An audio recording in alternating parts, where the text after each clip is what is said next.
F'Malta ġie implementat l-att li se jemenda l-liġi dwar il-vittmi tal-kriminalità. Bekk issa l-vittmi li jkollhom x'jaqsmu ma' kawżi fil-Qrati Maltin se jingħataw aktar priorità u protezzjoni b'mod konkret. Dan tħabbar f'konferenza tal-aħbarijiet mill-Ministru għall-Ġustizzja Edward Zammit Lewis fejn qal li dawn l-emendi huma msejsa fuq 5 pilastri. Fost dawn hemm li jkun hemm ambjent sikur biex il-vittmi jagħmlu l-ewwel pass u tkun aktar faċli għalihom biex jirrappurtaw, it-titjib tal-protezzjoni u appoġġ għall-vittmi, ir-rimbors għall-ispejjeż, kooperazzjoni u koordinazzjoni fost partijiet dwar id-drittijiet tal-vittmi u li jkun hemm tpartit ta' informazzjoni ma' pajjiżi oħra dwar informazzjoni fuq il-persuna.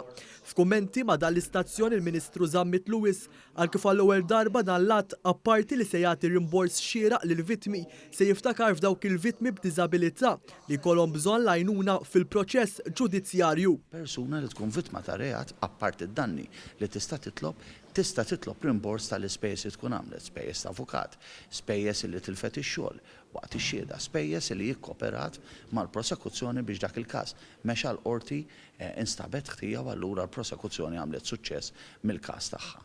Hija xi ħaġa ġdida, xi ħaġa li qed nagħmlu mal-Unjoni Ewropea, però hija xi ħaġa importanti wkoll li f'pajjiżna kulħadd għandu drittijiet inkluż il-vittmi tar-reat. Min-naħa tagħha l-kap eżekuttiv tal-Aġenzija s-Servizzi tal-Qorti qalet kif permezz ta' dan u b'mod konkret il-Qrati Maltin wawċin se jkomplu jagħtu priorità lill-vittma. Bħala Aġenzija dwar is-Servizzi tal-Qrati il-vittmi huma priorità għalina u għaldaqstant huwa importanti li dawn ma jiltaqgħux mal-aggressur meta jiġu fil-binji tal-qorti għal kawża tagħhom.